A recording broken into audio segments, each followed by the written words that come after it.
کیا اب جانتے ہیں لیلا خالد کون تھی؟ وہ لڑکی جس نے جہاز ہائی جیک کیا، اپنی شناخت بدلی اور دنیا بھر میں مزاحمت کی علامت بن گئی۔ آئیے جانتے ہیں لیلا خالد کے بارے میں۔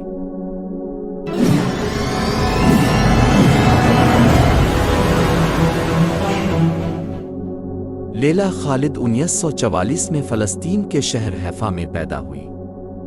انہوں نے بچپن میں ہی فلسطین کی آزادی کی تحریک میں شمولیت اختیار کر لی تھی۔ دیکھتے ہی دیکھتے وہ ایک متحرک کارکن بن کر سامنے آئے۔ لیلا خالد اور ان کے ساتھیوں نے 1968 اور 1971 کے درمیانی عرصے میں 4 بار ہوائی جہاز ہائی جیک کیے۔ دنیا کے مشکل ترین کاموں میں سے ایک کام ہوائی جہاز ہائی جیک کرنا ہے، جس میں کسی بھی ملک کا طیارہ اغوا کرنا اور اپنے مطالبات منوانا ہے۔ ہائی جیکنگ جیسے جرم میں اول تو کسی خاتون کا ملوث ہونا ہی حیران کن ہے، لیکن کسی نوجوان لڑکی کا ہوائی جہاز ہائی جیک کرنا، پھر اپنی پلاسٹک سرجری کرانا، پھر دوبارہ ہائی جیک کرنا، یہ تو یقیناً ایسی حیران کن کہانی ہے جو فلمی لگتی ہے۔ لیکن دنیا میں یہ واحد مثال فلسطینی خاتون لیلا خالد ہے۔ فلسطین لبریشن فرنٹ میں شمولیت کے بعد انہوں نے پہلا جہاز 29 اگست 1969 کو ہائی جیک کیا۔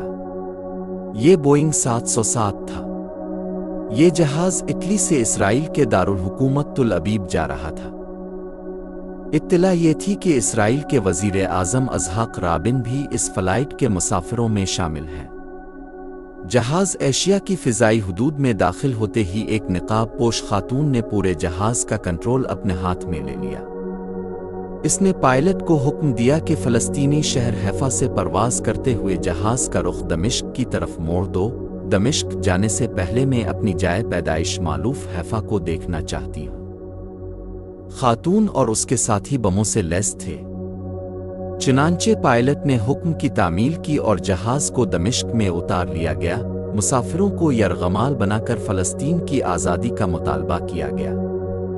پوری دنیا کی توجہ فلسطینیوں پر اسرائیلی مظالم کی طرف مبذول ہوئی۔ مذاکرات کے بعد اسرائیلی جیلوں میں فلسطینی قیدیوں کی رہائی اور ہائی جیکروں کی بحفاظت واپسی کی شرائط پر یرغمالیوں کو رہا کر دیا گیا۔ دنیا بھر کے ٹیلی ویژن نیوز چینلز اور اخبارات نے لیلا خالد کے انٹرویو نشر کیے۔ مقبولیت کا یہ حال تھا کہ یورپ میں رہنے والی لڑکیوں نے اس کے اسٹائل کو بالوں سے لے کر اسکارف تک کاپی کرنا شروع کر دیا۔ 1970 میں وہ دوبارہ ایک ہائی جیکنگ کی کوشش میں ملوث ہوئیں، لیکن اس بار انہیں گرفتار کر لیا گیا۔ البتہ بعد میں قیدیوں کے تبادلے کے ذریعے رہا کر دیا گیا۔